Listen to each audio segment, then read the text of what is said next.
Dobrý den. V tomto videu se budu věnovat článku Ředitelství silnic a dálnic v říjnovém hornopočernickém zpravodaji na téma dokončení severní části okruhu. Článek obsahuje některé zavádějící informace, nepřesnosti až nepravdy, které si zde rozebereme. Článek například tvrdí, že dokončení severní části okruhu výrazně uleví dopravě na současných komunikacích. Okruh totiž odvede velkou část tranzitní dopravy mimo město a zlepší průjezdnost v celém regionu. To znamená méně kolon, lepší ovzduší a celkově příjemnější prostředí pro místní. Realita bude taková, že převážná část prezentovaných zlepšení se týká jiných lokalit a nehorních Počernic. Článek zcela zamlčuje, že na území horních Počernic dojde i k podstatnému nárůstu dopravy, a to na existujícím úseku okruhu mezi Černým mostem a horními Počernicemi.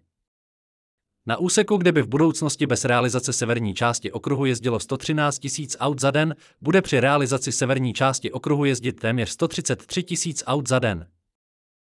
Mimochodem to je více než na současném nejzatíženějším úseku české dálniční sítě.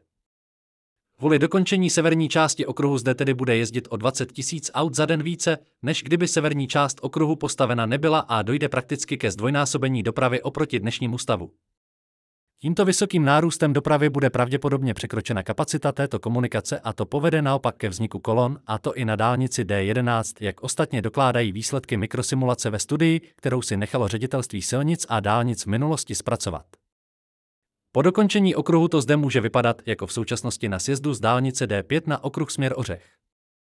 Objízdná trasa ucpané D11 je pak přes horní Počernice. Směšné je i tvrzení, jak okruh vyvede tranzitní dopravu mimo město, neboť každý, kdo se podívá do mapy, jasně vidí, že v naší lokalitě bude tranzit projíždět stále městem. Dále článek zmiňuje jakési zelené mosty, které se opět horních Počernic vůbec netýkají.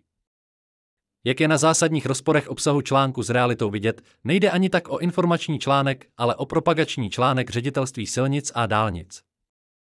Je smutné, že redakce hornopočernického zpravodaje otiskuje tyto tendenční propagační články bez jakéhokoliv ověření obsahu. A ještě smutnější je, že pan Stára, jako místostarosta pro dopravu, považuje tyto propagační články, které zamlčují podstatné negativní informace o dopadech na naši městskou část, za vhodný způsob, jak informovat občany o dopravních stavbách v naší lokalitě. Děkuji za pozornost.